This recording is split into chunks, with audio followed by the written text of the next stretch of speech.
Thank you, guys. Thank y'all. I appreciate it.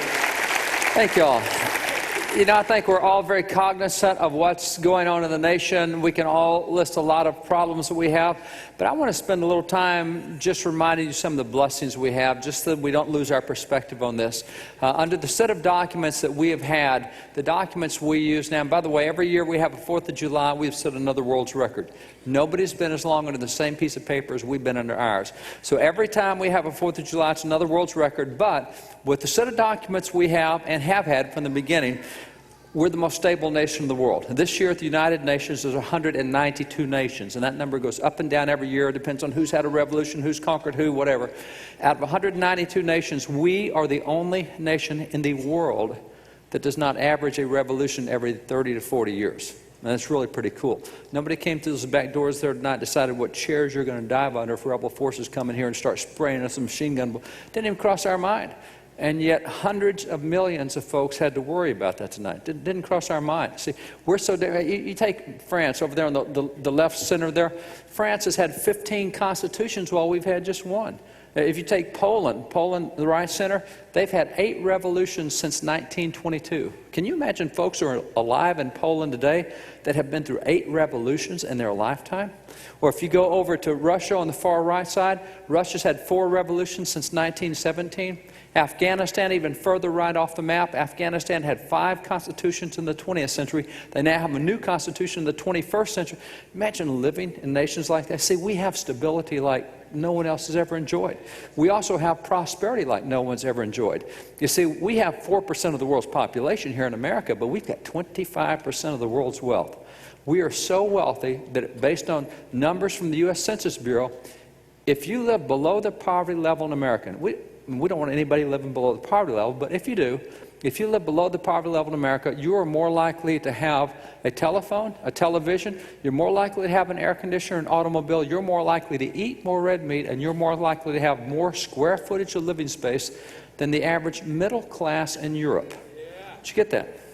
If you're in poverty in America, you're higher than the middle class in Europe. Guys, we're really blessed. Now, that blessing is now known as American exceptionalism. That was a term that was given us really back in 1831 by Alexis de Tocqueville. It talks about America being a unique nation. He said, having traveled America, that nation's exceptional. I don't think anybody ever gets what they... I mean, that's a term that has stuck. American exceptionalism is the result of a product of several philosophical ideas that were given to us in our documents. Our documents contain ideas that no other nation in the world had ever used. It's a unique set of ideas.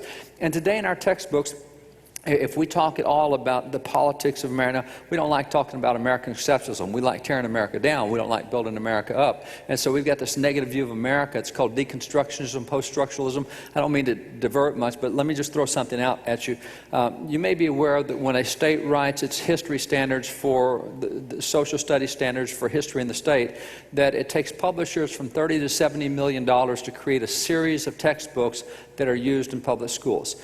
Now, because it costs so much, the 2 states that drive that process are Texas and California. We have 26% of the nation's public school students, so they will take Texas and California standards, they will write the textbook for those states, they will be able to sell enough textbooks in those 2 states to recover the better part of their $30 to $70 million, whatever it is, and then they will take that textbook on to other states. I mean, they won't necessarily write one just for Ohio because you guys don't have enough students to make it worthwhile for them to be able to recover that $30 to $70 million. So what happens in Texas and California literally is what will come to your schools. Now, in this year's cycle, California bankrupt. They didn't do any standards. Texas did standards this year, which means that what happened in Texas standards will soon be in your schools, probably in 2 years. Now, what happened in Texas standards, our State Board of Education in Texas, we have 15 elected members, and we started back in 1992 trying to get control of that board. They're all elected members. But you see, back in 1992, whenever we would vote on anything that was a traditional value or patriotism or anything else, we lost 14 to 1. I mean, we'd vote on, should we pass out condoms in schools or teach abstinence in schools? Oh, condoms, 14 to 1. We'd lose everything, 14 to 1. So we started working and running candidates and getting them elected. And so now where we are in the State Board of Education, we consistently win all those votes, 10 to 5 or 9 to 6. We've got a majority. It's taken us 15 years to do it. This year was the year year for writing history standards. That happens every 12 years. This year in writing history standards, the 15 board members chose 6 folks to be the experts to guide that process, and so I was one of the 6 folks. So now, as a result of what has happened in Texas, you guys,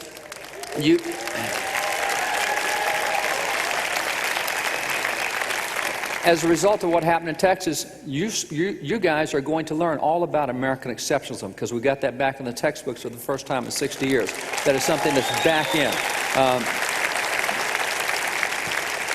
Instead of America being the great world's villain, we actually did a lot of good things. I mean, that's why so many people want to come here. And we're going to have a positive view of America. There's going to be something to be proud of and something to appreciate. Now, you know, we've had warts in our nose, no question about it, but not like other nations. We're still the most blessed nation in the world. We're the most prosperous, the most stable, and people need to know that and know why. Now, in the textbooks, if they would cover any of this at all, they would always say, now where did our great political system come from? Well, you know, the people responsible for our great political system, they would be people like George Washington, and it would be people like Thomas Jefferson and folks like John Hancock and John Adams, and you know, that's the names we'll get in textbooks, and that's all right. But there's a whole lot more back there that we're not telling anymore. For example, 1816, John Adams is an old man. 1816 is 40 years after the American Revolution. We now got a whole generation of Americans who are alive who didn't know what happened in the Revolution. They didn't see it. So ask old man Adams, says, how did all this come to us? How did we get all the stuff we enjoy today? He says, you want to know who's responsible for this stuff? Yeah, who's responsible? He said, well, right up top, you got the Reverend Dr. Samuel Cooper. You have the Reverend Dr. Jonathan Mayhew. You've got the Reverend George Whit. Oh, you can't forget the Reverend Charles Chauncey. He goes through and lists all these preachers and says, these are the guys responsible for what we enjoy.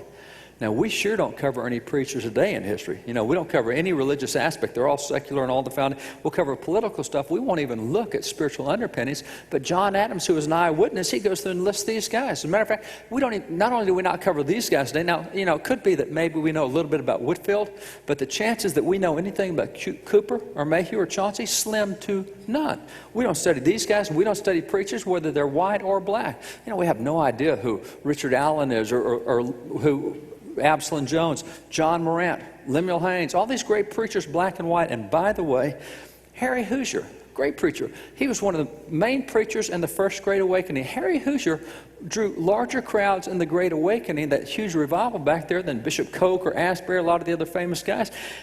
And I just wonder how many folks from Indiana knew they were named after a black preacher, the Hoosiers. That's where the name came from. See, he evangelized all over that area, and Hoosiers comes from a black evangelist, had no clue. See, all the impact that these preachers had in the founding era. Now, why would John Adams point to a bunch of preachers and say, these are the guys responsible? Well, if you look at the Declaration of Independence, it starts out with 85 words that set forth the entire philosophy of American government. 5 points of American government set forth in those 85 words. Then you get into 27 grievances. Here's 27 reasons our rights have been violated. Here's why we're separating from Great Britain. Then in the very final section, they concluded, they said, now, with a firm reliance on the protection of divine providence, we mutually pledge to each other our lives, fortune, sacred honor, and then they signed the document. That's the Declaration of Independence. But you know, historians have pointed out that every right set forth, and the Declaration was a radical document back then. It had political philosophy that no one had ever seen. And when historians have documented that every right set forth in the Declaration of Independence had been preached from the American pulpit prior to 1763. Now, you know what that means? That means the Declaration of Independence is nothing more than a listing of the sermons what we've been hearing in church in the 20 years leading up to the Revolution.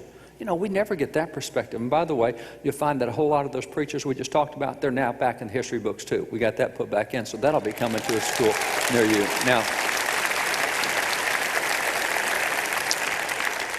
see, because preachers had such an impact, not only John Adams knew that, the British knew that. Do you know the British used to call the American preachers the Black Regiment? Because all the preachers, whether they're black preachers or white preachers, wore those black robes. And the British said if it hadn't been for those American preachers, America would still be a happy British colony. They literally blamed everything on the preachers. That's why when the troops came to America, they started targeting preachers. They murdered a number of preachers. They captured a bunch of them. They killed a bunch of them in prisoner of war camps. They went across America burning churches. They got in New York City, 19 churches there. They burned 10 of them to the ground. They went across New Jersey burning churches. They went across Virginia burning churches because it was the preachers responsible for the church, Christians, Christian leaders. They blamed blamed us for it. The British did. So, see, that's what we used to know. These ideas, they have a very specific origin.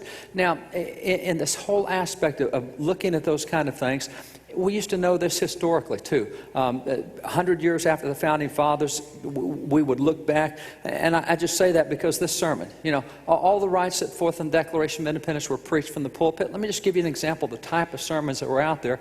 At Wall Builders, we've been very blessed. We own about 100,000 documents from before 1812. So I own thousands of the documents of George Washington and Thomas Jefferson and John Adams and whoever. Got thousands of old sermons. Now, this is a sermon that's preached in a revival time. This is during the First Great Awakening. If you can see there, it says delivered July the 24th, 1766. The First Great Awakening, that big revival, went from 1730 to 1770. So here's a preach, and by the way, this is a sermon preached by the Reverend Charles Chauncey, one of the guys that John Adams specifically singled out. This is one of those revival sermons. And you see the word discourse up there. That's the word they often use for sermon. But this is a sermon or a discourse on good news from a far country, and that phrase comes from Proverbs 25:25.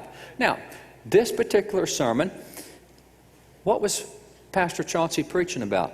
Look at the topic of the sermon. This is a sermon preached on the occasion of the repeal of the Stamp Act. Just out of curiosity, when's the last time you've heard a sermon on a tax repeal? Oh, no, we don't deal with that kind of... Now, I'm an ordained minister, so I'm talking about me too.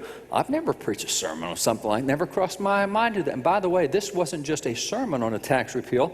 This is also a day of Thanksgiving throughout the province of Massachusetts Bay. Whoa, the whole state had a statewide day of Thanksgiving for a tax repeal? Yeah. Now, don't even think that this is an anti-tax sermon, because it's not. You cannot read the Bible and be anti-tax. Romans 13:6 says that we pay taxes to the government so the government can bear the sword in our defense. Jesus himself told Peter, you go catch that fish. When you catch that fish, you take the gold coin out of its mouth. You go pay my taxes. You go pay your taxes. Jesus was not anti-tax. The issue was not taxation. The issue was types of taxes. Do you know the Bible is so specific on types of taxes, good types of taxes, bad types of taxes, that we could look at a Stamp Act tax and say, but the problem is not taxation. The problem is this is an anti-biblical form of taxation, and that's why when it was repealed, we could have a sermon on it and rejoice, because we got rid of an anti-biblical policy, which got me thinking, man, with the taxes we've got today, I wonder how many of them can be tracked back to the Bible. Does the Bible talk about the kind of taxes we have? Absolutely. For example, you take something like the capital gains tax. This is a tax that we've debated for 40 years. Both of the parties have an opposite view on this thing. In the last 12 to 14 months, that's been a big debate over what do we do with the capital gains tax, because we want to stimulate the economy. We got to get jobs going. Parties have got opposite positions. And you know what? It really doesn't matter a whit what either party says on it, because the Bible talks very clearly about the capital gains tax. For a Christian, it's real simple. See what the Bible says and do what the Bible says. Jesus has two entire teachings on the capital gains tax. Is Jesus for or against the capital gains tax? Because wherever he is, that's where we ought to be. That's the position it doesn't matter what the parties say. See, the same thing happens when you get to progressive income tax. When the Constitution was written, the form of taxation was called capitation taxation. But in 1913, through the 16th Amendment, we changed that and said, no, we don't want capitation taxation. We want progressive income taxation, which is what we have today. Okay, that's two different systems of taxation. Progressive income tax or capitation tax. Does the Bible take a position on either one? Absolutely does. Is the Bible for or against the progressive income tax that we have today? It's a clear biblical answer. You take something like the estate tax. Now, for the last 14 years, that's been a heavily contested issue in Congress. This year, the Congress made that a permanent tax for the first time in a century, essentially. So the estate tax, is that a biblical tax or not? Well, I will tell you the others. I'll let you read the Bible and figure out where they are in it. But I will tell you the Bible says that this is one of the most immoral types of taxation that occurs. God forbid estate taxes on his people, would not let it be part of any type of legal system he initiated. God was against estate taxes, period, flat out. It's anti-biblical. We just made it a permanent form of taxation in America. See, that's why we can say, hey, since the Bible talks about it, I can talk about it too. Even something as simple as the minimum wage, that's been going on debate for 60 years. Jesus has an entire teaching on the minimum wage. Is Jesus for or against the minimum wage? See, that's why we can have sermons like that, because we said, guys, look what the Bible says about different forms of taxation, and the Stamp Act tax is a bad form of tax. See, that's biblical fodder, because if it's in the Scriptures, we talked about it. In the same way, we had sermons like this. This is called an election sermon. Now, this is the longest traditional kind of sermon we had in America. You're aware that back in 1619, we started having elections in America. I mean, that was really radical from Europe, but we're having elections over here. And we believed out of 1 Timothy, we believed out of 1 Peter, we believed out of Titus, we believed out of Romans, all these passages that say that government is ordained by God. We believe it was. So here we are in America. We believe government's ordained by God, and what type of government do we have here? Oh, it's self-government. We get to choose our own leaders. Okay, if we get to choose our own leaders, what does the Bible say about choosing our own leaders? And starting in 1633, we started preaching election sermons. Says, here's the form of government we have. Here's what God says about choosing your own leaders. And quite typically, these sermons would be out of Exodus 18:21, out of Deuteronomy 1:15 and 16, out of Proverbs 29:2. They would be out of Acts 6 and 7. All these passages where God says, hey, you get to choose your leaders. Here's what you look for when you go choose your leaders. Now, the Bible's very clear on this. And for the next 270 years, we preached election sermons, not every election, but every year. This was called an annual sermon. You know what an annual sermon is? It's one that we preach every year. I mean, this year we heard an Easter sermon, just like we heard one last year, just like we're going to hear one next year. We do that every year because Easter is so important. We want to remember it, and we want to teach the next generation about the importance of Easter. That's why we do it every year. That's what we did with the elections for 270 years. We had a sermon not once an election, but once every year, because the Bible has so much to say about civil government and choosing our leaders that we just kept emphasizing that and reminding ourselves of that. This next sermon I chose because you'll recognize the people involved here. This is a sermon preached in front of His Excellency John Hancock, signer of the Declaration, but he's the first governor of Massachusetts.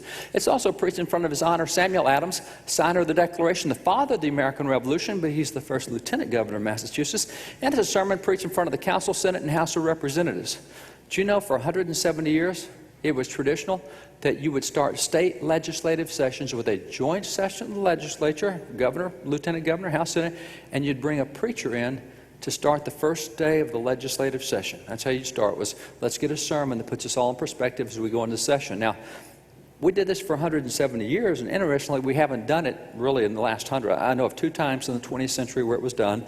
But this tradition of having a minister, having a Christian come in and give guidance to the legislature as it starts its session, you see, if this were to happen today, I mean, you get home tonight after the meeting and you get a message on the answering machine, you pick it up, and Governor Strickland, he says, I'm calling a special session of the legislature. I'm going to be there. Lieutenant Governor will be there. House Senate will be there. I want you to preach a sermon next week to the entire state government of Ohio, all assembled in one place.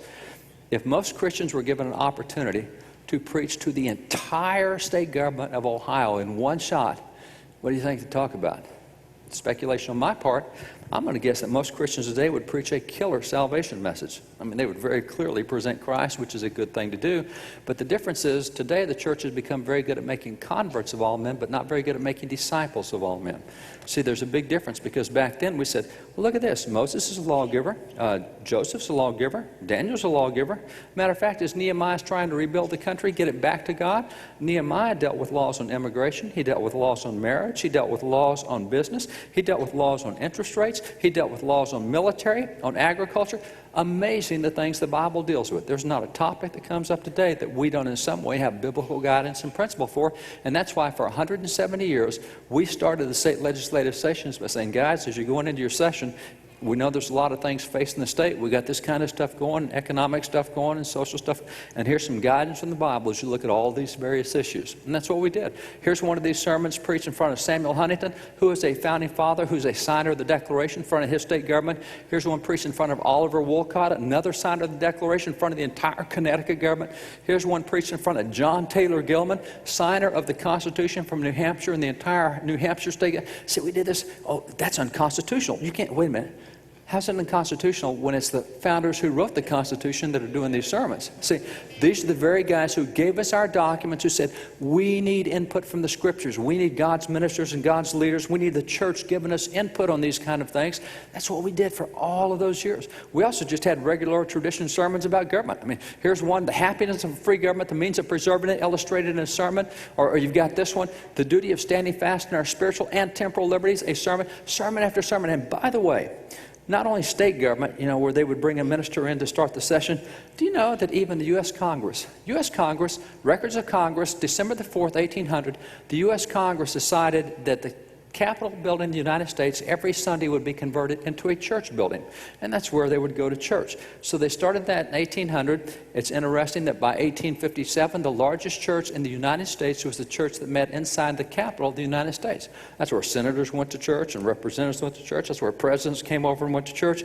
And every Sunday, got a minister in there giving guidance, preaching. Here's a sermon from 1822 in the Capitol. A sermon preached in the Hall of the House of Representatives in Congress. Here's one from 1864. A sermon on the public worship of God delivered in the Hall of the House. See, this was just typical. The church, Christians, believers, we influenced into that arena. We were never separate from that arena, never intended to be separate from that arena. And you see, that's why John Adams could point to preachers and say, these are the guys responsible. This is where all the thinking came from. This is where we learned about rights and everything came from these. Now, a century later, historians still affirm that. Great example is Bishop Charles Galloway. He is a Methodist. And by the way, I do have to point out, this is the phrase that John Adams used in describing the church in America. He said, our pulpits have thundered.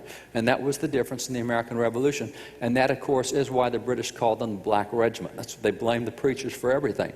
Well, 100 years later, Bishop Charles Galloway wrote a book on all the founding and these preachers and the role of the church and Christians back in the founding. And this is the way he summarized the Christian leaders and the pastors back in the founding. He said this. He said, mighty men they were, men of iron nerve and strong hand and unblenched cheek and heart of flame. And I don't think that's the way the New York Times describes ministers today. But see, that was the historical description of the church. It says, mighty men they were, men of iron nerve and strong hand and unblenched cheek and heart of flame.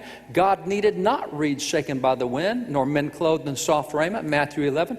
But he needed heroes of hardihood and lofty courage, and such were the sons of the mighty who responded to the divine call.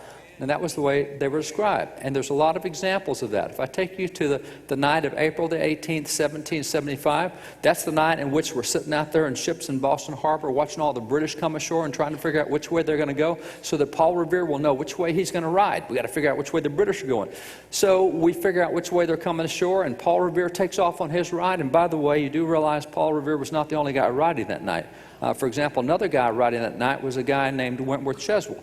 Wentworth Cheswell was a black church leader from New Hampshire.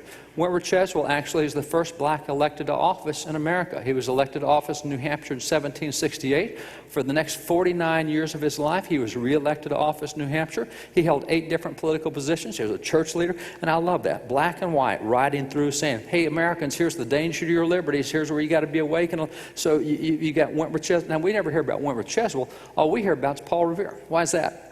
Because Paul Revere got on his horse and went riding west. Wentworth Cheswell went riding north. Well, the British, when they came ashore, they went to the west. Same direction Paul Revere went. We hear about them. Never hear about Wentworth Cheswell.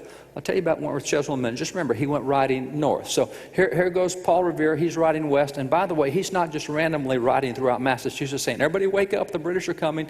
He's got a very specific objective. What he has to do is he has to find John Hancock and Sam Adams. The reason he has to find them is the British have just disembarked 700 troops, and they sent them with 2 orders. It's one piece of paper, 2 orders. I've got that order from the British officer.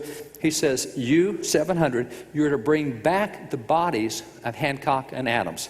You go find those 2, you kill them. I want to see their dead bodies right here in front of me. You bring back their bodies. Second thing is, while you're out, if you find any guns that the Americans own, if you find any ammunition, if you find any magazines or stores of powder, you get that and you destroy it. We don't want them having anything that they could do anything to us with. So these 700 troops go marching. Well, see, what Hancock has to do is find these 2 guys and say, guys, they're coming to kill you. You got to get lost now. These guys are all over Massachusetts. They're the heads of the Sons of Liberty. They're always out having rallies and talking to people about their rights, and here's what you can do, and you need to organize this. And so you got the whole state to look through. Where are you going to find Hancock and Adams? That's a piece of cake. Everybody knew where they were. They always stayed with Pastor Jonas Clark. And that's exactly where Revere went riding, was to the home of Pastor Jonas Clark. Now, when word got to Hancock and Adams at Pastor Clark's house that the British were coming, both Hancock and Adams turned to Pastor Clark and said, Pastor, are your people ready for this? Jonas Clark got indignant, crossed his arm, backed up and said, of course they are. He said, I've trained them for this very hour. The next morning, the alarm bell went off to let the town know that the British were coming. It was at sunrise that they had that battle, that famous battle. And by the way, the alarm bell was the bell at his church that he's ringing. And 70 Americans gathered outside that church to take on the British. And by the way, the 70 guys were all from his church. So he's called his church out to defend the town. You got 70 Americans taking on 700 British soldiers. And once that shot and the skirmish has died down, you got 18 Americans lying on the ground. 18 Americans down, and those 18 Americans included white patriots like John Robbins and black patriots like Prince Estabrook. Black and white, going to church together. They're all in the same church. They all go out there to defend the town. See, Lexington was a church going out to defend the town from the attack on its rights.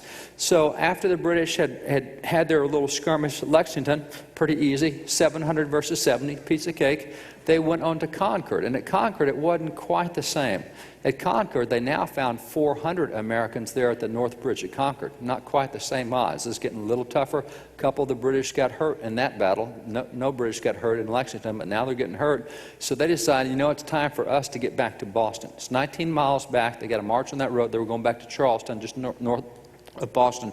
So as they're going back along the road, and they've now been reinforced by another 700 British troops, so there's 1,400 of them now. As they're going back along the road, man, it was really tough, because going back into Boston, there was between 4,000 and 5,000 Americans lining the roads on both sides, just popping shots off at the British as they go by. They had to run a lead gauntlet to get back. It was really tough. And those 4,000 or 5,000, where'd they come from? Remember I told you Wentworth Cheswell went riding north? He told everybody up there, here's what the British have done. So they all go, oh man, we got to get down there and help our brothers. So they start coming from the north all down. That's where they line that road going back to Boston. It really is interesting to see who a lot of these folks were that came to line the road. And very often it was pastors leading their churches out, going to defend their brethren. A great example is the Reverend William Payson, who led a group of his men to attack the English that retreated to Boston. This next one I love. Reverend Jonathan French was in his pulpit when he got the word that the British had attacked. And so Reverend Jonathan French left from his pulpit with a musket in one hand and a surgical bag in the other. And I don't quite know how it works. I don't know. Maybe you shoot them and then fix them. I don't know quite how this thing works, but a surgical bag and a musket. See, that was characteristic of who was lining the road there as the British are trying to get back to Boston after having attacked the Americans. Now, 6 weeks later, we have the Battle of Bunker Hill. That's the first really big battle against the Americans. And by the way, the hero of the Battle of Bunker Hill is this man over here. That's Peter Salem, black patriot. Peter Salem received 14 military commendations that day. He saved countless American lives. He was presented to George Washington, the commander-in-chief, as the hero of the Battle of Bunker Hill. And he's standing right there beside Thomas Grosvenor, and again, black and white, side by side. And it's a cool picture. We don't get that anymore, but by the way, you will in the new history standards. We got some of these black history patriots back in there. That'll be coming back in. So here the Americans are getting attacked on Bunker Hill, and I mean all over the country. As people heard, they came rushing in. And again, it was often churches that came down to help. It was pastors leading churches. Great example, the Battle of Bunker Hill. Way up in Vermont, they heard about what was going on at Bunker Hill. And so Reverend David Avery grabbed 20 guys out of his church and rushed toward Bunker Hill. Now, you got to remember that back then, 13 colonies, we had 3 million people in the whole nation, all 13 colonies. So if you had a church in Vermont with 20 men in the church, you had a mega church back then. That was a really big church. And by the way, given the spiritual condition of Vermont today, if you got a church with 50 guys in it, you still got a mega church up in Vermont. Now, so here he grabs 20 guys out of his church, and they rushed to Bunker Hill. Down in New Hampshire, you had Reverend Stephen Farrar, who got 97 guys out of his church, and they rushed to Bunker Hill. Across town from Bunker Hill, across Boston, you have Reverend Joseph Willard, who forms 2 full companies out of his church, and they rush over to Bunker Hill. And it was that way throughout the American Revolution. As the British get down into Pennsylvania, you got Reverend John Steele, who grabs 900 guys out of his church and go out to the British. And you get down into Virginia, you have Reverend John Peter Gabriel Muhlenberg, who grabbed 300 guys out of his church and went out to face it. And it was just that way. See, even John Peter Gabriel Muhlenberg there at the bottom, this guy right here, Pastor Muhlenberg, who pastored 2 churches in Woodstock, Virginia, a German-speaking Lutheran church, English-speaking Episcopal church. This guy goes on to this pastor becomes one of our top-ranking military leaders. He finishes the revolution as Major General John Peter Gabriel Muhlenberg. His church, that 300 out of his church in Virginia, they became known as the 8th Virginia Regiment. or brigade. You'd be surprised to know how many brigades in the American Revolution were nothing more than churches who had gotten together who went out to defend their rights. Now, he ends up being one of our top-ranking military generals. But you see, we have so many scores of examples of this throughout the American Revolution that we used to know and study. And that's exactly why we had them saying, hey, mighty men they were. Now, there's a fun story that goes with it. If I go back for just a minute and show you Pastor Muhlenberg back here at the bottom. Pastor Muhlenberg in Virginia had a brother. His brother was Frederick Augustus Muhlenberg, who was a pastor up in New York City. And when Brother Frederick heard what Brother Peter had done down in Virginia, leading the church out, he wrote a scathing letter to his brother, and he said, Peter, you shouldn't have done this. You're a preacher. You're supposed to stay right behind the pulpit. You're not supposed to get involved in any of this other stuff at all. And so he wrote this scathing letter, but Peter wrote back to him and said, brother, he said, do you realize you wouldn't have the liberty to stand in your pulpit and do what you do every Sunday if it wasn't for people like me going out to defend your right to do that? And so when he got that letter, he wrote back to his brother and said, you're wrong. He said, we're up here in New York. You guys got a bunch of hotheads in Virginia. You got Patrick Henry and Thomas Jefferson, all these guys. We don't have that up in New York. We got the British Bill of Rights. We're fine. We're safe. It was the next year, 1777, that the British came marching into New York City. As I mentioned, there were 19 churches in town. They promptly burned 10 to the ground. They threw him out of his own church, and he stands outside his church and watches as it gets desecrated. And he suddenly has an epiphany. He says, maybe I need to get involved in this thing after all. He does get involved. Do you know who this preacher is? This preacher right here? Frederick Augustus Muhlenberg. He's the first ever Speaker of the U.S. House of Representatives. There's only 2 signatures at the bottom of the Bill of Rights, and one of them is the Reverend Frederick Augustus Muhlenberg. And by the way, his brother, the preacher, John Peter Gabriel Muhlenberg, got elected to the very first federal Congress, as did a bunch of preachers. And they get in there and they frame the Bill of Rights, including the First Amendment. And by the way, you will notice the First Amendment says absolutely nothing about separation of church and state, but it does guarantee the free exercise of religion. That's exactly what they wanted. That's what the jeopardy had been. That's why they got involved.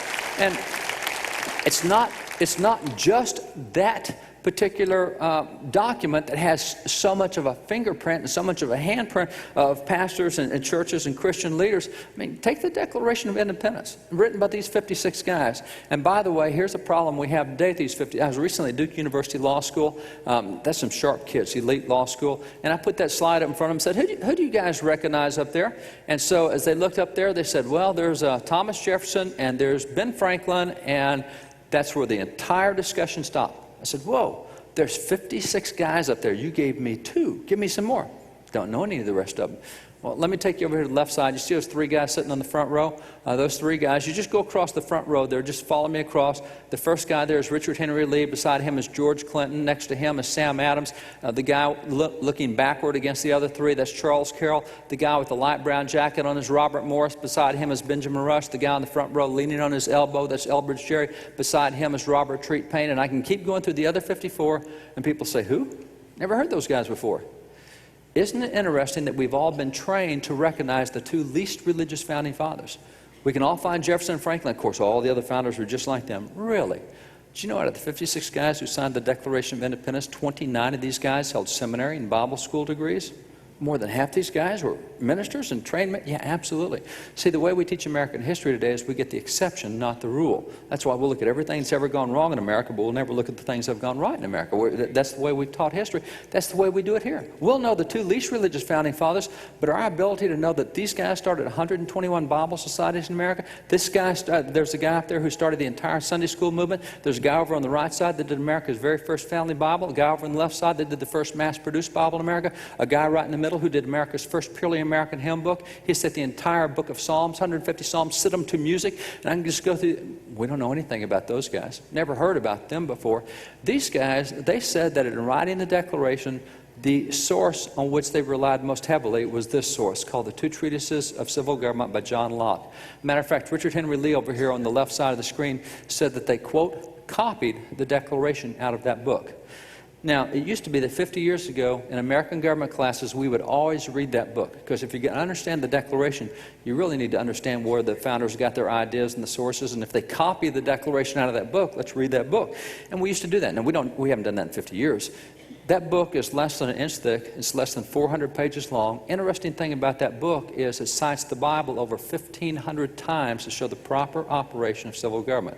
See, that's why we don't study it today. If we studied it, we see all those Bible verses, people might think that government is not secular. They might think that religion had something. We can't have that. As we know, the Founding Fathers are all atheists, agnostics, deists. See, we won't even talk about stuff like that. But that's the impact of ministers, again, on those documents. 11 years later, when we did the Constitution of the United States, we had 55 delegates gathered to form that Constitution. And again, you see those three guys on the back row over there. You can barely see their faces. The one right in the middle is Abraham Baldwin, America's youngest theologian. You see that front table there on the left, two guys sitting by it. Those two guys at the table, it's William Samuel Johnson. He's a theologian from Connecticut. You also have beside him, he's a theologian from New York. The guy beside him is Roger Sherman, theologian from Connecticut. Leaning over the table is William Livingston, theologian from New Jersey. We didn't just have preachers involved, we had theologians involved. But interesting thing, after 5 weeks at the convention, I can go through a bunch of other names, but you get the idea. After 5 weeks of the convention, they were falling apart. All they did was fight, argue, and bicker with each other. Everybody came with their own agenda. You say, we're trying to form a nation, but you had the New York plan, you had the New Jersey plan, you had the Connecticut plan, you had the Virginia plan. Everybody had their own plan. They didn't like anybody else's plan. So what happens is Alexander Hamilton takes the New York delegation and says, we're out of here. We're just tired of fighting. We got other things we can do. George Mason from Virginia, same thing. I'm out of here. I'm tired of fighting. I've had it. And this thing is starting to fall apart after 5 weeks, and that's when on Thursday, June the 28th, 1787, Ben Franklin gave his famous call to prayer. He went through and quoted all these scriptures about how we need to pray. We used to pray all through the Revolution in this very room in Congress. We haven't prayed since we've been here. We need to get prayer going. And after that big, passionate call for prayer, George Washington records what happens next. George Washington, in his diary, said that after that call for prayer, after all this fight and bickering that's been going on, said they recessed for 3 days. Let's kind of cool off here a little bit. Recessed for 3 days. He said that they went to church in that time. He said they specifically went to the church of the Reverend William Rogers. Now, they're in William Rogers' church. He's got the entire Constitutional Convention in front of him. The whole thing's falling apart. Everybody in the city knows that. They're bickering. They can see all the guys leaving in disgust. And it's at that point that Reverend William Rogers has a very significant prayer over the Constitutional Convention. I've got the original prayer that he prayed, but that prayer was also printed on the front page of the Philadelphia newspaper so all the citizens would know what had happened in the Constitutional Convention in church that day. That prayer is not a short prayer. You know, if we record a prayer, open a city council meeting or something, maybe it lasts 10 seconds. This prayer here, and you know how big the front page of a newspaper is. This prayer took up 80% of the entire front page of the newspaper, down all 5 columns. I mean, it's a long prayer. Let me just show you part of the prayer that was prayed over the Constitutional Convention. See it here? As this is a period, O Lord, big with events, impenetrable by any human scrutiny, we fervently recommend to thy fatherly notice that august body assembled in this city who compose our federal convention. Again, he's got all the Constitutional Convention right there in front of him. He's praying over them. He said, will it please thee, O thou eternal I am, to favor them from day to day with thy immediate presence? Be thou their wisdom and their strength. Enable them to devise such measures as may prove happily instrumental for healing all divisions, because everybody knew they were fighting, and promoting the good of the great whole. And he just prays and prays and prays and prays. And after they reconvened those 3 days, delegates like Jonathan Dayton said the whole atmosphere was changed. For the first time, they said, you know, that's really not that bad of an idea. They said, it's a pretty good idea. They started cooperating. They saw a whole change in tone. Only 10 weeks later, they came out with a document under which we now govern ourselves. It took them only 10 weeks to come up with the most radical, novel ideas in the history of the world as far as government went. And it's a strange thing, you know, having all these theologians involved, all these ministers involved, it really is not surprising that when you look at the Constitution, it is loaded up with so many biblical phrases in there. Now today we're told, oh no, it's a secular document. Yeah, just read the clauses and compare it to Bible verses. You go, hey, that's the exact language out of Leviticus 19. That's out of Exodus 18. And just go through, Ezekiel 18. Just go through and see all the passages are there. Now we don't do that today, but we used to. See, we knew that. And if it hadn't been, again, for church and Christian leaders and thinkers, we wouldn't have that document. Well, now that we do have the document, we got to get it ratified. So we got to send the Constitution off to the 13 states and get it ratified. And when you send a government document off to states to get it ratified, where do you send it to? State capitol. We're going to be at the state capitol and have a ratification committee. No, it's not the way it was done back then. As a matter of fact, significantly, if you're in Massachusetts or North Carolina or other states, the ratification convention for the U.S. Constitution was held in churches where we had ratification conventions. Wait a minute, that's unconstitutional. They're the ones who did it. I mean, they wrote the document. They chose the place it's going to be ratified. On top of that, you had to select ratification delegates in every state. Every state had to select and you know, of the ratification delegates selected to ratify officially the Constitution of the United States, 44 of those delegates were ordained ministers to the gospel. See, that's the way it was all the way through. Well, we finally get it ratified, and so we have this big parade in Philadelphia to celebrate the ratification of the Constitution. Dr. Benjamin Rush, who lived in Philadelphia, he's a signer of the Declaration, considered one of the 3 most notable founding fathers. Dr. Benjamin Rush said he was so elated to watch that parade go by and see how many preachers were involved in that parade. He said, the clergy formed a very agreeable part of the procession. They manifested by their attendance their sense of the connection between religion and good government. It is so cool to see so many preachers involved because that proves they understand there's a direct connection between good government and religion. You separate religion, you'll lose good government. See, that was the way we had it. And when you look at what we have today, the things we enjoy, all these benefits and blessings, guess what? They wouldn't exist if it hadn't been for the church being involved in this arena, because that's where they came from back at the beginning. See, that's what we used to know. Now, again, we've got so much of this coming back in history, but it's not going to be there for another couple of years for these textbooks to get out. A lot of those guys I called by name that we don't hear anymore are now going to be back in the history books. But the point is that it's really Christians being involved that made us who we were. Now we're told today, oh, Christians don't need to be involved. And I want to deal with the citizenship aspect for a minute, because remember, this is the guy, Reverend John Peter Gabriel Muhlenberg, who became a major general. And what happened was on Sunday morning, January the 21st, 1776, he was standing in his pulpit with his black clerical robes on. He preached a sermon. He talked about the condition of the country. He got off the pulpit. He went down the aisle. He said, guys, he said, we came to this country to practice our liberties, and if we don't get involved, we're going to lose our liberties. He took off his black robes. Underneath him, he was wearing the full-dress uniform of an officer in the Continental Army. He said, now who's going with me to defend our liberties? And that's when 300 guys got up and met him at the back of the church. Now, when it happened, that's when his brother, Frederick Augustus Muhlenberg, wrote him a scathing letter, said, don't do it. You're a preacher. You're not supposed to get involved in that. Stay in that little 2-foot square right behind the pulpit. Don't get out of that. Just stay. That's the influence of the church right there. And when he wrote his brother back, this is what he told his brother. He says, well, I'm a clergyman. It's true. But I'm a member of society as well as the poorest layman, and my liberty is as dear to me as it is to any man. He said, shall I then sit still? He said, heaven forbid it. I'm convinced it's my duty so to do, and duty I owe to God and my country. Now, that aspect of God and country is very interesting today in the Christian world. I can't tell you how many people come at me and throw Matthew 22 at me and say, you know, Jesus said, you render to Caesar what's Caesar's, you render to God what's God's. You've got to make a clear choice. You can either do the spiritual stuff and render to God what's God's, or you can get involved in the secular stuff and render to Caesar what's. You've got to make a choice. That is dead wrong. Jesus said in Matthew 22:21, you render to Caesar what's Caesar's, and you render to God what's God's. He didn't say or. It was not choose one or the other. He said you got duties in both areas. You got duties to Caesar, you got duties to God. Do both those duties. Look at the Apostle Paul. You remember all his missionary journeys that he had across there? He just preached the gospel everywhere, and there was times, remember the time that they were about to lash him on the back, had him stretched out, and he was about to get lashed on the back, and he looked over his shoulder and looked back at the centurion and said, are you sure you can beat a Roman citizen? And the centurion says, oh my gosh, you're a Roman citizen? He said, I'm a Roman citizen too, but I paid a lot of money for my citizen. How much did you pay for yours? Paul said, natural born Roman citizen. And they go, oh my gosh, leave him alone. Get away from him quick. He's wrong.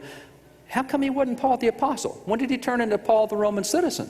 See, he goes back and forth between the Roman Constitution. Watch him use the Roman Constitution with Agrippa and Festus and others in Acts 24, 5, and 6, and then watch him be the Apostle. See, God and country. He understood how to use both aspects, and that's what we as Christians have to do as well.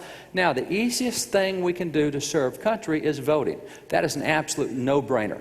People say we have a right to vote, and I say that's dead wrong. We don't have a right to vote. We have a duty to vote. That's not an optional thing for a Christian. That's a stewardship responsibility. God says, hey, I gave you your country. Here's your vote. Go use it. Now, what I want to do in the next few minutes, I want to take you through and show you, I want to prove to you what impact that it has when Christians get involved in something as simple as voting. We're talking 5 minutes every other year. You know, how tough was that? That's no sacrifice at all.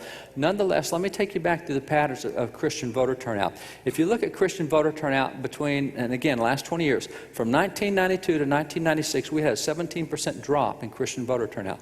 From 1996 to 2000, we had an additional 23% drop. That's a 40% drop in Christian voter turnout. Now, the difficulty with that is very simple. We're told in Proverbs 14:34 that righteousness exalts a nation but sends a reproach to any people. You know that there's a difference between individual righteousness and national righteousness. Individual righteousness comes from our relationship with Jesus Christ. That's it. There's nothing else other than our relationship with Him that makes us righteous. But that's not the way it is for nations. Nations don't have a personal relationship with Jesus. National righteousness is based on the type of policies you have in the nation.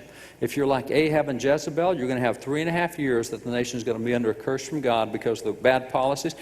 You can even have a good king like David. If he does something really dumb, like go number the people, you may end up with a plague over in Jerusalem that wipes out 70,000 people because it's a bad policy. See, God responds to nations on the basis. We sing all the time, God bless America, and I love that song.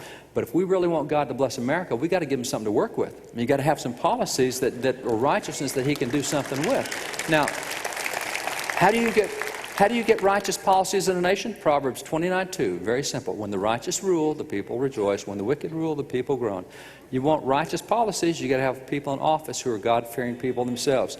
See, good people don't pass bad policies. Bad people don't pass good policies. If righteousness exalts a nation, it's got to be from righteous rulers. And in America, neither the righteous nor the wicked rule unless we put them there. That's our choice. It's our stewardship. If we got bad policies, it isn't our leaders' fault. It's the people's fault because we're the stewards of this thing. If we got good policies, it comes back to us. So the problem is when you have a 40% drop in Christian voter turnout, that makes it 40% less likely you can elect a God-fearing person to office because the people with those values are no longer out there using those values to elect people who reflect those values. That's why, and by the way, we are not a small group in America. I will tell you, a former Speaker of the House recently asked me to do some research for him, and one of the things we've done at Wall Builders for 20 years is we keep tons of polls on the culture. And I love keeping the polls because then I can track across the decades what's happening. And he said, where are we on public religious expressions right now? What's the mood of the country? What's the polling on people and public religious expressions? And it was really striking. I was blown away. I keep the polls, and I was still blown away by what I saw. For example, just one issue, 93% of Americans say that they celebrate Christmas, and 97% of Americans want to be told Merry Christmas and not Happy Holidays in Christmas season. Now, 97%, based on the way the stores do it, and the cities always say, oh, can't have Merry Christmas, got to have Happy Holidays. Schools say, nope, it's got to be winter holidays. The way it goes, you would think we're in the 15% minority. There's just a few of us that really want to see Christmas kept alive. Not so. 97%. Tell me something else 97% of the nation agrees on. But see, the thing is, we have this mentality that we're in a defensive posture. We're just hanging on for dear life because there's just not that many of us. Do you know 93% of the nation also wanted to make sure that we kept "In God We Trust," the national motto, and keep it on our currency and on our coins. 90% wanted to keep "Under God" in the Pledge of Allegiance. 86% wanted every political meeting to start with a public prayer. 82% wanted public schools to start every day with spoken voluntary daily prayer. I mean, go through all, these are massive numbers, and we think, we're just hanging on board. The culture's coming after us and all the secular. If we ever figure out we're 95%, the rest of them are done. I mean, there's no culture war if we ever figure out that we're not a small group. Now, so having said that, in political realms, there are three types of Christians when it comes to voting. There's what's called the Christian voter, biggest group, born-again voter, smaller group, and the smallest group of all Christians is called the evangelical voter. To be an evangelical voter in polling, what you have to do is say, I have a personal life-changing experience with Jesus Christ. I believe the Bible to be the basis of life, and I pray, I go to church, and I read the Bible at least once a week. If you have said that, you are now an evangelical voter. All that means is a Christian that's serious about their faith. Well, we're not a small group. There are 60 million evangelical voters in America. That's not a small group. The problem was in 2000, only 15 million of them voted. Now, you can imagine how different the culture would look if the other 45 million had voted and carried their values with them. And by the way, of the 60 million, 24 million are not even registered to vote. So when Jesus says, go be salt, go be, not me, man, I refuse to be, I'm not doing that, I'm not. Wow, 40% won't even touch the culture, won't even register to vote because they might have an. See, that's why in 2002, on Christian radio and TV and newspaper, every Christian leader you can think of was saying, Christians, you got to register, you got to vote, and you got to vote your values. Show back up. So with all this massive effort that was going on, we finally saw an upturn in Christian voter turnout in 2002. We saw an upturn of a full 2%. wow, that's not very much. It's more than you think. We've been losing 10% a year for 4 straight elections. We've regained that 10%. We're up 2. That's a 12% trend swing. That's enough to measure. How can you measure? How do we know if Christians made a difference? Well, easy way is you look at exit polling, because in exit polling, they say, who'd you vote for? Why'd you vote for them? So in exit polling, you can figure out why people voted the way that they did. And if I want to see if Christians showed up, I can look and say, well, how'd they vote on marriage? Because that's been a big issue with Christians, but the problem is it's only been a big issue for about 6 years. I mean, it hadn't been an issue for a long time. If I really want to see the trend over a couple of decades, I have to go back to something like abortion, because that's been since 1973 Roe v. Wade. So I can look at abortion numbers and see how people vote on the issue of abortion to see whether Christians brought their values with them. Real good example of how this works is in that particular election, when you looked at life issue, 41% of everyone who voted that year, I said, I voted the way I did because of the abortion issue. Within that, you had 23% who said, well, I voted straight pro-life. And you had 16% who said, well, I voted straight pro-abortion. But notice that is a 7-point advantage for pro-life. That's interesting. We have an upturn in Christians, and suddenly it gets easier to elect Christian value people to office. It's easier to elect pro-life, pro-faith, pro-family people to office because we didn't have a big upturn, but it didn't take much to make a big difference, a 7-point advantage. The result of that election was we sent 56 new freshmen to the House of Representatives. Out of the 56 freshmen we sent to the House, you had a total of 54. 36 of the 54 were pro-life, pro-faith, pro-family. That's a 2/3 freshman class. That's really good, because anything over 50.1%, you're making progress. In the Senate that year, we had 10 freshman senators. Out of our 10 freshman senators, 9 out of the 10 were pro-life, pro-faith. 8 out of the 10 were pro-life, pro-faith, pro-family. So 8 out of the 10, and that's good because the Senate's where we need the most help.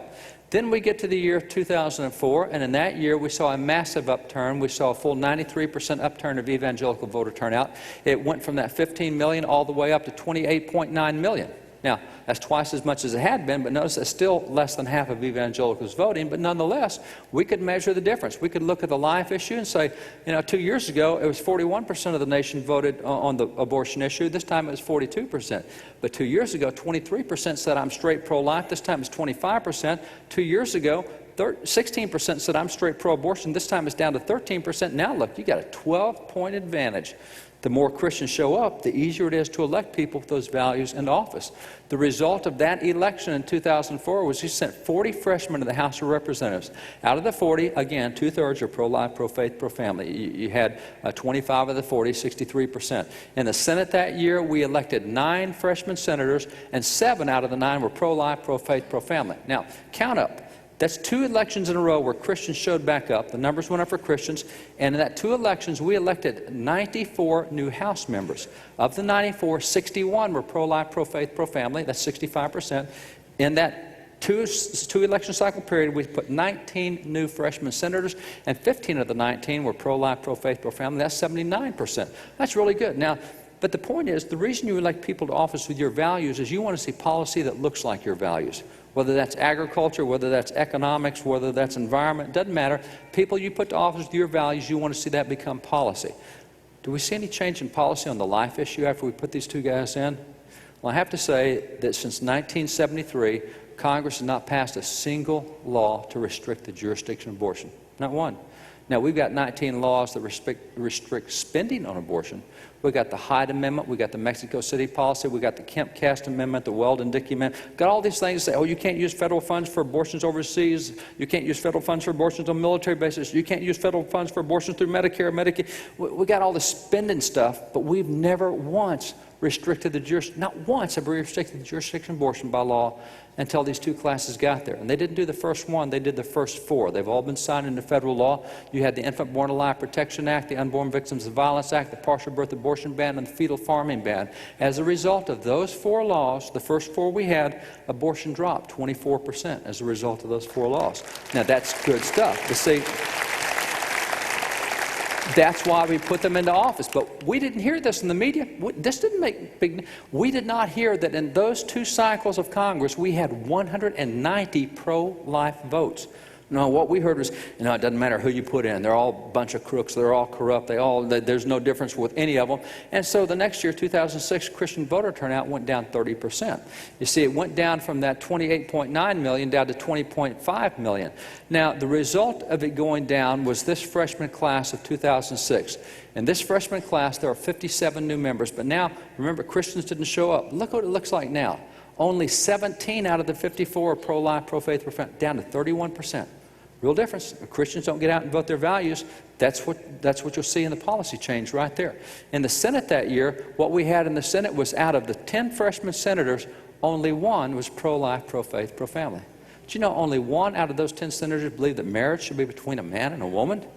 Whoa, time out, hold it. That election, 72% of the nation thought that marriage should be between a man and a woman. What are we doing with only 10% of the Senate class? Big lesson right here. Congress never, ever, ever, ever, ever, ever, ever, ever, I'll keep going. Congress never, ever reflects the values of the people. Never. Congress only reflects the values of those who voted in the last election. That's all it ever reflects. See, nation might be 72%, but we didn't go vote. What we got was the values of those who did vote in that election because we stayed out of the thing. Now, within that framework, and by the way, the Baltimore Sun looked at this freshman class in 2006, and they concluded that this is the most pro-choice Congress in the history of the Republic. How did that happen? It happened because we didn't show up. We went from those 67% classes down to a 31% class. And by the way, that's also the Congress in 2006 where they started becoming aggressively pro-homosexual in policy. You may remember one of the laws was the Employment Non-Discrimination Act, what's called ENDA. With ENDA, they removed hiring protection. Now, hiring protections, that's what allows churches, that's what allows religious organizations to pick the people they want in hiring. But they said under ENDA, you cannot discriminate on the basis of sexual orientation. So, here I'm a pastor of a church. I got a kid that comes to me and says, I'm openly gay and I want to be your youth director. And I say, wait a minute, in our church, we believe that's not right. If I say no, I have just got myself in a federal lawsuit because I violated the Employment Non-Discrimination Act. I cannot say no on the basis of sexual orientation. Doesn't matter what my doctrine is. Removes hiring protections from all religious organizations. That's also the year that they came through and added sexual orientation to hate crimes. And we knew what was going to happen with that. We already had a bunch of states with hate crime laws. I mean, you look at Pennsylvania, great example. 6 people in Pennsylvania, gay pride parade going by, 6 people in Pennsylvania stood there silently holding up a sign. One says, God loves homosexuals, another had Bible verse on it. One of the people, and they all 6, by the way, got arrested for violating the hate crime law, just for holding a sign. One of them who got arrested was a 68-year-old black grandmother. 68-year-old black grandmother held up a sign with a Bible verse, facing 47 years in jail for violating the state hate crimes law. 47 years? Yeah, and then we got what happened down in New Jersey. They got a state hate crimes law. A lesbian couple came to an evangelical campground and said, we want to get married on your campground right here on the ocean shore. Campground said, no, we are evangelical. We don't believe that homosexuality is right. You're going to have to find somewhere else. Take them on the hate crimes law. Church lost its tax exemption, prosecuted by the state because they would not marry a lesbian couple. We got New Mexico had hate crime law. A guy there, a photographer, a lesbian couple said, I want you to photograph our wedding. He said, well, I'm a Christian, violates my conscience, can't do it. But here's 5 other photographers who will be happy to photograph your wedding. You violated the hate crime law. So far, last I heard, this guy's about $30,000 into defending himself for saying no on taking pictures. It's still not over yet. See, we knew what was going to happen. Now, you look at these kind of laws that started coming through Congress in 2006 that are so aggressively pro-homosexual. Say, how'd that happen? Real simple. 30% downturn in Christian voter turnout, but you know who did vote that election? Among homosexual men, you had 92.5% who did vote. Among lesbian women, you had 91% who voted. See, Congress never reflects the values of the country. It reflects the values of those who voted in the last election. They did, we didn't. That's where we saw values start to really change in the way of policy. That brings us to 2008. In the 2008 election, we saw a big upturn in Christian voter turnout. It went up 66%. Evangelical, up 66%. Remember the numbers. You had 28.9 million, then down to 20.5 million, but it jumped up to 34.1. This is the biggest evangelical turnout we've ever had, which really is good, because when you have a good Christian turnout, you're going to see policies become more pro-family and change and whatnot. So we saw that change. And interestingly, these are the 57 that were elected to the House in 2008. Of the 57 elected to the House, only 23 are pro-life, 40%. Whoa, wait a minute. I thought when Christian evangelical numbers went up, you got more pro-life and pro-faith and pro-family. That's not very good. Yeah, and in the Senate that year, we had 14 freshman senators. Only 2 of the 14 were pro-life, pro-faith, pro-family. What happened to this?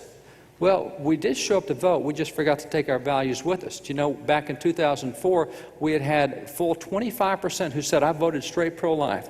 In 2008, even though we had more evangelicals, it was down to only 6% who said that life was worth worrying about. So we left our values behind when we went to vote. Now, within that, what we saw was that it really became the issue in 2008 was economics. 49%, hands down, in 2008 said that economics is the reason I voted the way I did. Now, and that's not different from evangelicals. For the last 3 elections, Bible-believing Christians, for the last 3 elections, 45% of evangelical voters said that when it comes time to vote, my pocketbook's more important than moral issues are. So, by the way, there is not a biblical way to sustain that. I mean, no way at all. You can't put economics over morality anywhere in the Bible. Jesus chased the money changers out of the temple. If economics had been the thing, he would have left them there, but morality was more important, therefore he chased the money changers out. The disciples come to him and say, Jesus, where are we going to get our next meal? Where do we get our clothes? Where do we get our food? He says, cool it, guys. Look at the lilies. Look at the birds there. He says, if you'll seek first righteousness, all this other stuff will get added to you. And the message is, if you go after righteousness, prosperity comes as a byfruit. If you go after prosperity, you usually lose prosperity and righteousness. You see, it's just opposite of the way we think, but for Christians so much. If you want to save your life, you lose your life. That's the way it was. So vote for economics. As I mentioned, only 6% for life. You know what marriage was in the last election? Only 3% thought that marriage was worth worrying about in the election. So how is it that Christians got distracted from their values? And it's because the third resurrection of a teaching that's been around America for about 150 years. Today we call it social justice. It first came up in the 1880s. America got beat back by the church then. Then it came up in the 1920s. It was led by a number of ministers, Reverend Harry Ward, Reverend Reinhold Niebuhr, a bunch of ministers said social gospel. And then we got that gone, and it came up again this time as the social justice movement. It said, look, we got to be concerned about things other than life and marriage. We got to be concerned about health care and about taking care of the poor. And that's where the book came out, said, what car would Jesus drive? You know, the environment. So all this stuff is out there. And what happens when we hear all this type of stuff is we really have to learn how to prioritize the issues. You may know that in the last election there were 40 different issues that were raised. They dealt with everything, and our heads start swimming in the last one we hear. And so there needs to be a grid whereby biblically we can evaluate those issues and think biblically about them. And let me take you through what that grid is. Because when you look back in the scriptures, God gave us a complete system, 613 laws that deal with every issue. If you want to see God's health code, best health care system ever given in the history of the world is the one that God gave. It's in a book called None of These Diseases by Dr. S.I. McMillan. He says, look at every health law God gave in the Bible. And by the way, we now have a dozen medical studies for everything he said, and it turns out he was right. God was ahead of science for 3,500 years. We can now prove that he's right. It's a cool book done by doctors showing health care. There's also, you look at God taking care of the poor. Remember, he said, when you harvest your fields, you leave the corners, round them off so the poor can harvest the corners. And when you harvest your grapes, do not pick up what hits the ground, and you don't go over that vineyard twice. Anything you left, the poor get. The poor were taken care of. And the poor did have to go harvest the corners, and they had to pick up the grapes. The poor had to do something, but nonetheless, the poor were taken care of. In addition to health care and taking care of the poor, God also deals with issues like immigration, war and military, education, taxes, foreign relations, economics. It's all in that six. It's a comprehensive legal code for a nation. Interestingly, he took those 613 laws and reduced them to the top 10. Now, those top 10, we would call the 10 Commandments. I love what he told Moses in Exodus 34:27. He said, those 10, that's the tenor of my laws. I've given you 613 laws, but these 10 right here, this is the heart, the soul, the guts of my, this is what's most important out of all those, this is the tenor of my laws. So when you look at the 10 Commandments, things that we can point to that God puts in his top 10, his priority list, are things like public religious expression. First thing he says is, I am the Lord thy God. I love the way the Jews do this. Jews make that, see, for Protestants, that's called the prologue. You may be aware that in the Old Testament there is no numbers, chapters, verses, anything on the 10 Commandments, just a paragraph. Well, Christians say that's the prologue, and then we have command 1, 2, 3. Jews say that's command 1. They said if you don't acknowledge God, first thing you do, then none of the other commands make sense. Why shouldn't you kill someone except you acknowledge God and know you're going to have to account to Him? Why wouldn't you lie about someone except you know you're going to have to account? So that's command number 1. And that is the biggest thing. Do you know Malachi twice, once chapter 3, once chapter 6 says, a nation that will not acknowledge me, I will curse. We have Romans 1:27 where God says, because they did not like to retain the knowledge of God in their minds, He gave them over to reprobate works. If you don't stay God conscious, your behavior will change significantly. That's why the first thing for a nation is acknowledge God, because that'll keep you from killing your neighbor. That'll keep you from raping your neighbor's wife. All this, you have to be God conscious. So it's really important, public religious expressions. I mean, simple things like 10 Commandments in the courthouse, that's a really big deal. A little thing where their kid can say the word God at graduation, that's a big deal. Whether we keep in God we trust on the money, that's a big deal because it keeps us God conscious. And as long as we stay God conscious, we'll have a whole different type of society. The other thing that we see, in addition to public religious acknowledgments, you see that one there? Thou shalt not commit adultery. Jesus spent a long time on this over in Matthew 19. He said, guys, don't you remember the way it was at the beginning? He made them male and female and put them together, and He said that's what He intended.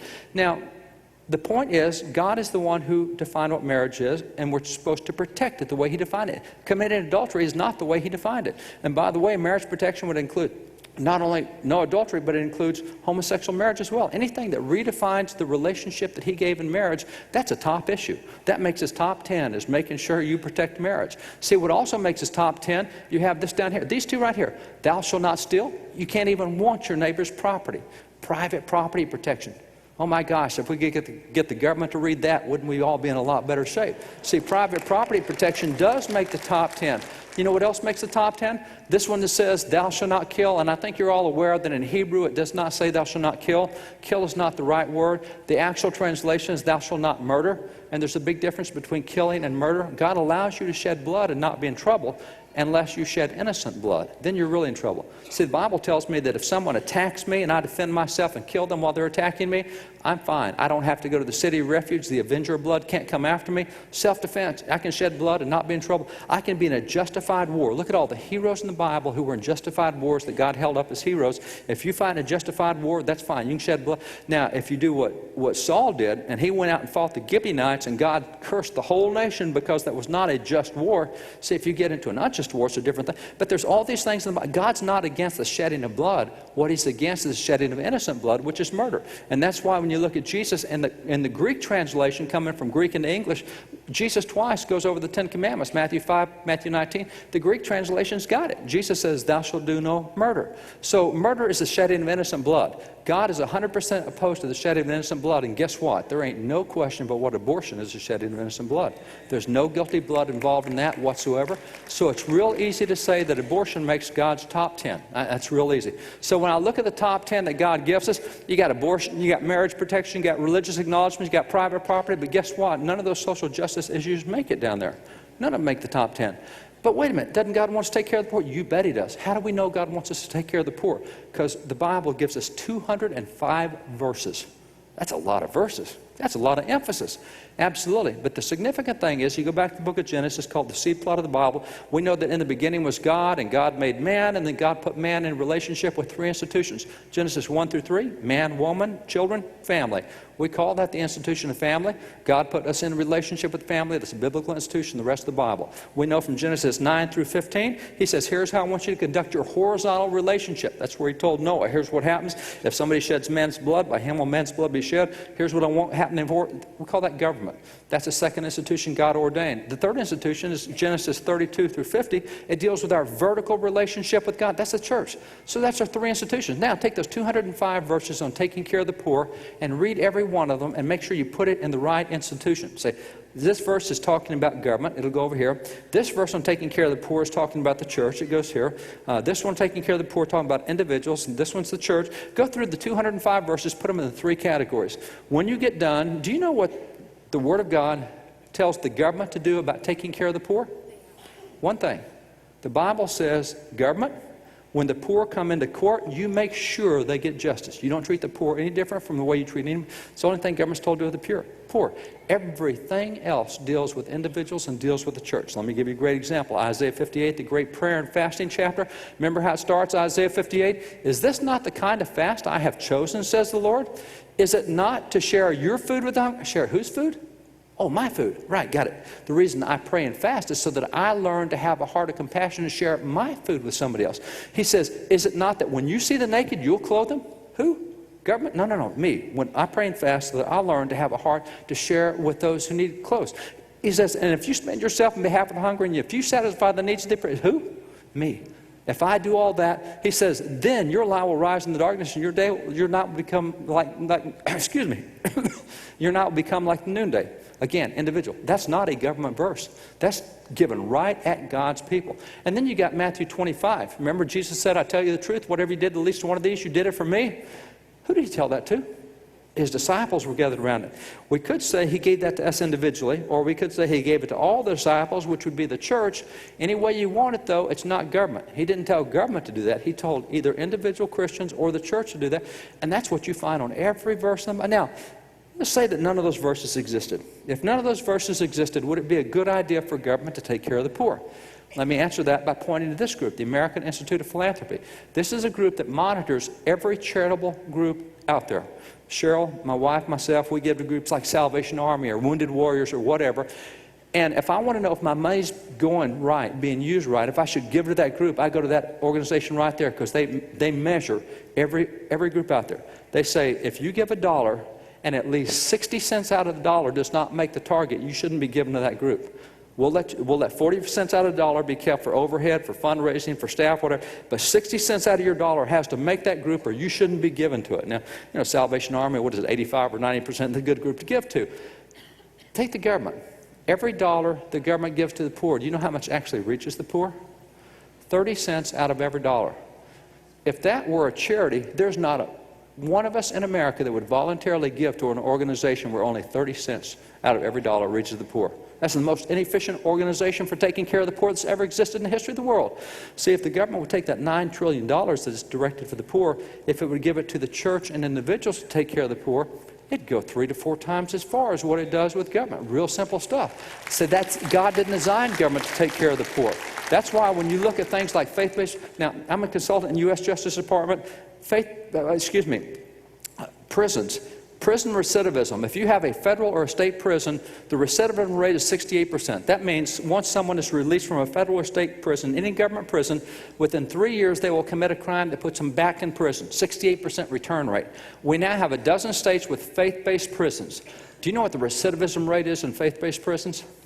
It is 8%. Whoa, that's a lot of difference. Tell you what, the difference between 68% and 8%, that's an 85% reduction. If I were a hardcore, strident, militant atheist, if I had any brains at all, I would support faith-based programs like crazy because I need 85% fewer prisons. I need 85% fewer judges, 85% fewer. That's good on my pocketbook. If I'm concerned about my pocketbook, I want faith-based programs doing this because that solves the problem. Government doesn't solve the problem. 68% return rate. Same on drug rehab. Do you know what the cure rate is in a government-run drug rehab program? State or federal, doesn't matter. The cure rate's under 20%. You know what the cure rate is in a faith-based drug rehab program like Teen Challenge? It's over 70%. See, that's where it works. That's why the church and individuals are supposed to take care of the poor, because that's what will really change things, not government. Government can't change crime. It can't change drug problems. We can.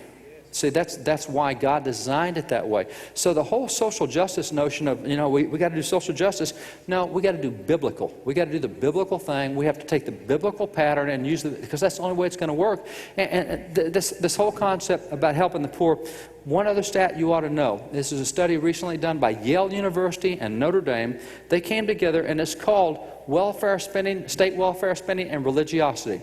They looked at 33 foreign nations that have started taking care of the poor, and the spending's really gone up to take care of the poor. You know what's happening in all 33 nations?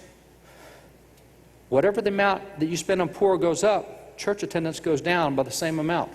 The more you spend on taking care of the poor, the less. Why is that? Because if government needs my needs, what do I need God? I don't need God. Government's my God. What happens is you no longer look to God. That's happened in 33 straight nations? Yeah.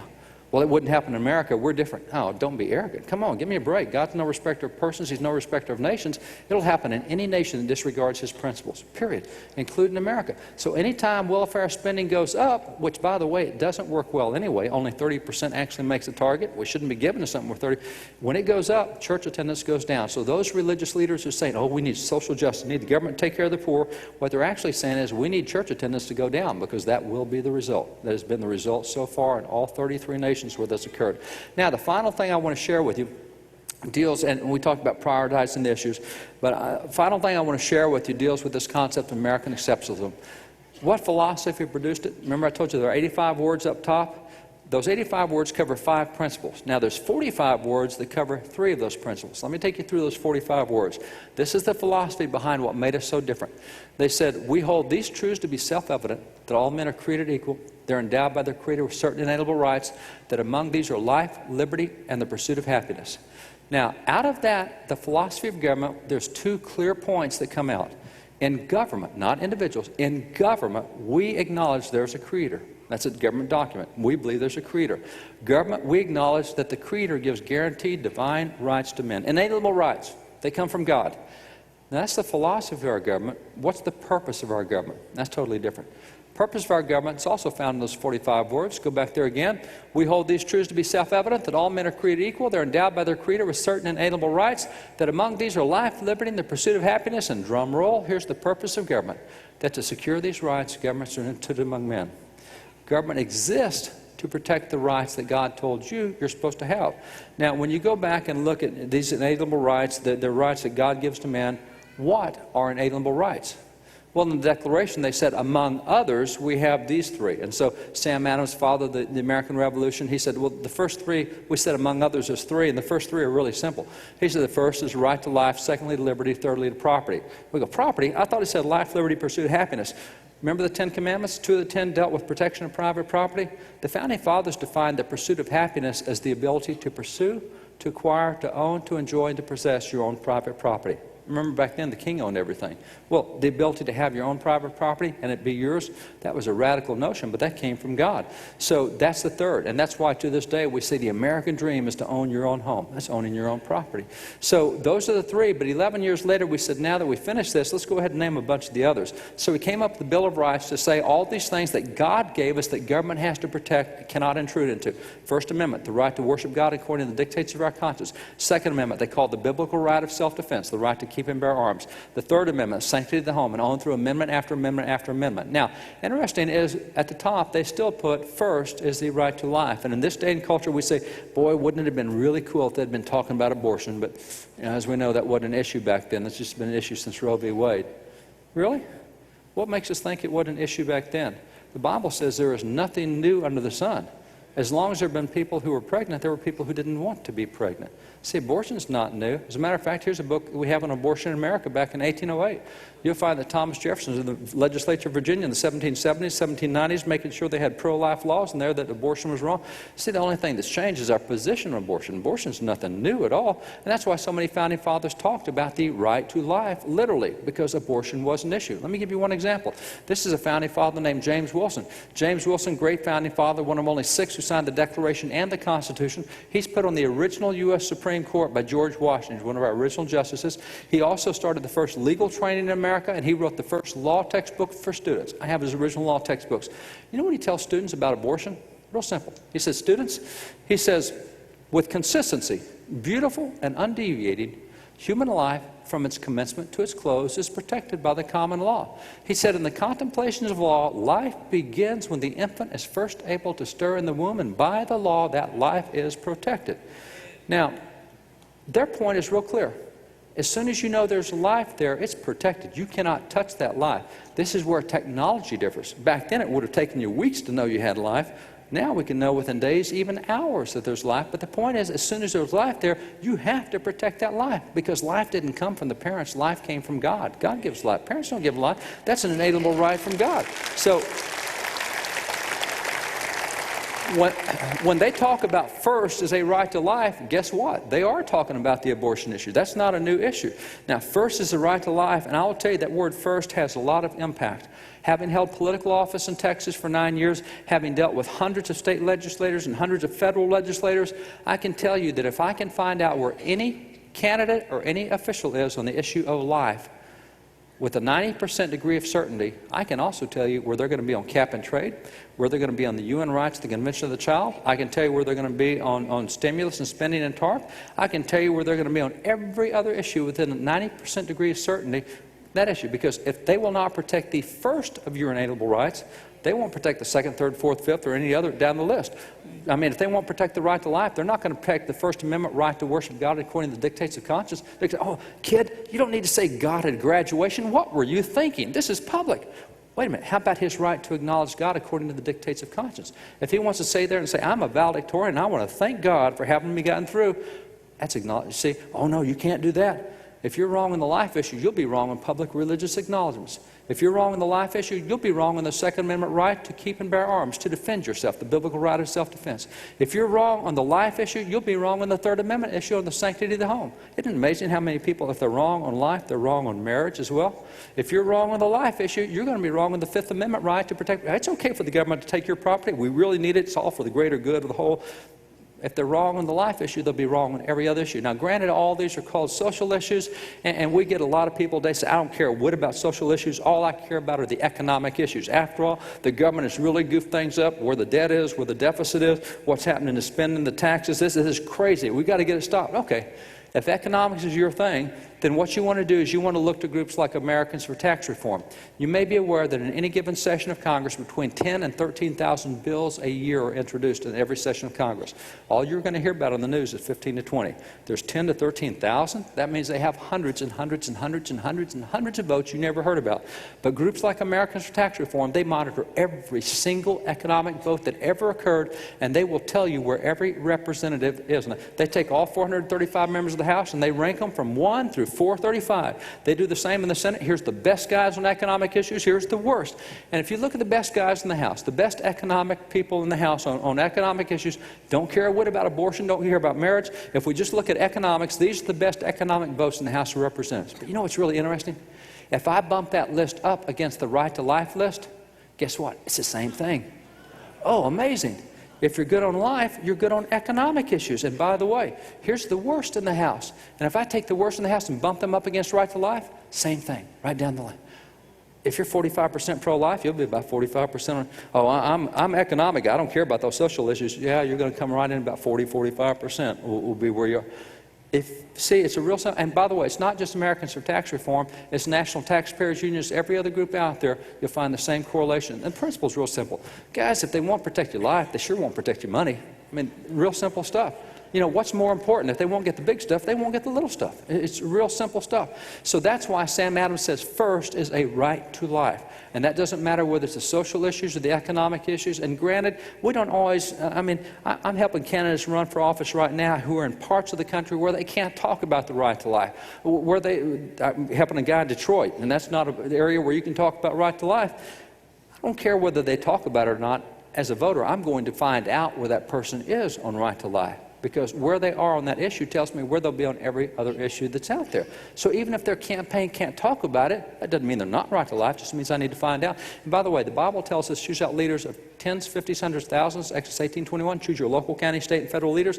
I ask every single leader where they are. I'll ask the dog catcher running for dog. I say, where are you on the abortion issue? Whoa, I'm dealing with dogs. I'm not dealing with abortion, human life. Yeah, but if I find out where you are on the abortion issue, I understand your whole philosophy of government. And by the way, you may run for dog catcher now in city council next year, and you may be the mayor after that. And it's a whole lot easier to knock you off before you become a U.S. senator. You know, it's real simple stuff. So first is a right to life. Now, when it comes to voting, just let this be an emphasis. We have got to quit getting away from this thing where we make it a social versus that's the wrong paradigm. It's not one or the other. It has to be both of them. We have to look at the social and the economic. You can't separate those two. If you're solid on one, you'll be solid on the other. Great example is Ronald Reagan. See, Roe v. Wade came down in 1973. Ronald Reagan, president in 1980, he wrote a book way back in 1980 on abortion, said this is a terrible thing. It will destroy the conscience of the nation. We'll get into this. And he went through man, President of the United States taking a huge pro-life position against a decision way back then. He stuck his neck way out. He was solid on the social issues. And by the way, how was he on those economic issues? Oh, I remember. That's where we had the world explosion in the economy that did so well. We had so much prosperity across the world that all sorts of nations came out of slavery and bondage because they were so prosperous. Wow. Good on the social issues, good on the economic issues.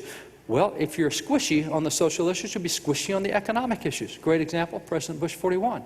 I'm not sure that homosexuality is a bad deal. I think, by the way, read my lips, no new taxes. Oh, that didn't work out either. He was squishy on both of them. If you're squishy on one, you'll be squishy on the other.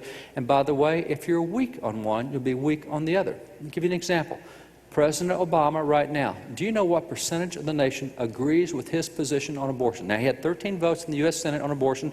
When he was a senator in Illinois, he had a number of votes on abortion. So he's got a whole track record on abortion. Do you know what percentage of the nation agrees with his position on abortion? 7%.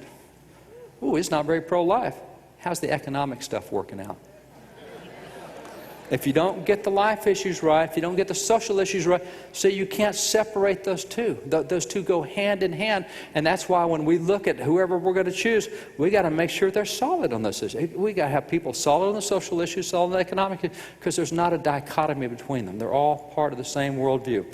Challenge I want to give you in closing comes from a couple of your Ohio heroes. You may be aware President James A. Garfield, president from Ohio. He's one of the two statues the state of Ohio has displayed at the U.S. Capitol. Every state gets to display two of their heroes there. James A. Garfield, hero in the Civil War. He was the Major General. He helped pass the first 23 civil rights laws passed by Congress. He helped start Howard University, a traditional black university. Great guy. You may not be aware that he was also a famous preacher in the Second Great Awakening. He preached all over Ohio. This is one of his original letters that we own. It's down there, James A. Garfield, bottom right. You see up top, 1858. In this letter, Garfield, President? Yeah, James A. Garfield. In this letter, he said he had just finished preaching a revival service where he said, I've spoken 19 discourses in the meeting. He preached 19 times at the revival. He said, as a result of his preaching, he said that there were 34 additions to the church, and he baptized 31 by immersion. That doesn't seem like a typical presidential activity today, does it? When's the last time you've seen a president have a baptism? It's what we used to do back then. President Garfield in 1876 on the centennial, and remember, 1776 Declaration, 1876, he gives a really famous speech that's printed all over the country, goes across in what's called the Atlantic Magazine. This is what he told us 100 years ago. This is what he told us in 1876. He said, now, more than ever before, the people are responsible for the character of their Congress. If that body be ignorant, reckless, and corrupt, it's because the people tolerate ignorance, recklessness, and corruption. He said, if that body be intelligent, brave, and pure, it's because the people demand these high qualities to represent them in the national legislature. He said, if the next centennial, where we are right now, if the next centennial does not find us a great nation, it will be because those who represent the enterprise, the culture, and the morality of the nation do not aid in controlling the political forces. Hey guys, nobody better represents the enterprise, the culture, and the morality than do we, believers, people of faith, the church. We're just traditional everything. I mean, we're just standard. But if we don't control the political forces, we won't be a great nation. I mean, it's that simple a choice. So that's one. The second Ohio guy I want to point to is this guy. This is Charles Finney. You may remember that Finney was the big guy in the Second Great Awakening. Like George Whitefield was the big guy in the First Great Awakening, he's the big guy in the Second. And he ran a university here in Ohio, college back then. It's the first in America to treat blacks and whites, men and women as equals. He was a big anti-slavery guy. He said, look, the Bible's clear, slavery's wrong, it'll bring a curse on a nation. Church has to get involved in fighting anything that's bad policy.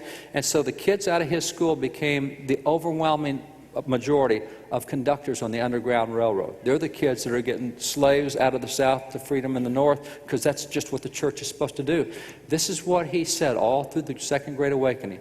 He said the church must take right ground in regard to politics. He said, politics are part of a religion. And the country says, whoa, how's politics part of religion? Real simple, because we have a stewardship government. God gave it to us, said, you guys take care of it till I get back. He's going to say, I gave you your life, we'll have to answer. I gave you your family, we'll have to account. He said, I gave you your possessions, you'll have to. He said, I gave you your government, and I gave you your vote. What did you do with those? Oh, Lord, I went and hid myself. Remember from Matthew 25, Luke 19, that was not a good thing to say. The Master gave us stewardship. So it's part of our religion because we have a self-governing nation. God put it in our hands. He says it's part of religion. The country says this, and Christians must do their duty to their country as part of their duty to God. He said God will bless or curse this nation according to the course that Christians take in politics. Whoa, that's pretty stiff stuff. And by the way, God will bless or curse this state according to Christians taking politics. God will bless or curse this county, this city, all the way down. Leaders of tens, 50s, hundreds, thousands. The third one I want to close with, this is the final one. This is Matthias Burnett. Now, Matthias Burnett was a famous preacher in Connecticut in 1803. He had just finished preaching the sermon to the entire state government of Connecticut. Remember, we talked about those sermons. He had the 1803 sermon for the whole state government before they go into legislative session. And after having talked to all the House members and Senate members and Governor John Trumbull and all these others, he then finished with them policy, and he looks up in the gallery to all the citizens who have just voted these guys in. And he looks at the citizens and he said, you guys, he said, to God and posterity, you're accountable for your rights and your rulers. There's probably a lot of Christians today say, whoa, time out, I'm not accountable for my ruler. I didn't even vote last election. Exactly. I mean, that is the point. We will have to answer to God for that stewardship. I gave you your vote, what'd you do with it? But I love the word posterity because posterity is defined, and it says generations yet unborn, generations yet to come. We're talking out in the future now, and when we start talking in the future as Christians, now we're getting into eschatology. Remember the end times and how times will come to an end. There's nothing that divides a Christian church more than eschatology. You can be pre-trib, mid-trib, post-trib, a-trib, ped-trib, premillennial, post-millennial, all-millennial.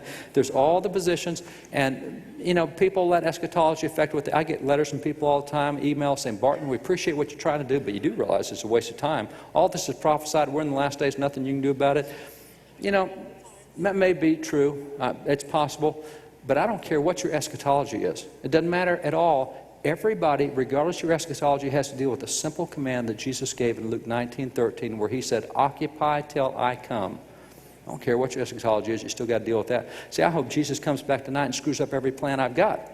But just in case he doesn't, if he doesn't make it back tonight, what do I leave for the next generation? See, and that's what we understood. Every generation since Jesus was here thought he would return in their generation. They've all been wrong so far. I hope we're right. I hope he returns in ours. And that's why he said, let not your children have reason to curse you for giving up those rights and prostrating those institutions which your fathers delivered to you. Amen. Stewardship. We'll answer to God. We'll answer to future generations if the Lord doesn't come back when we think he will. That's our responsibility. See, we can make a difference in the nation. We've been the one that made the difference all along. We have what we have because we got involved. If we get back involved again, we will see it go back to the same good things we had in previous generations. God bless you guys. Thanks for letting me share with you.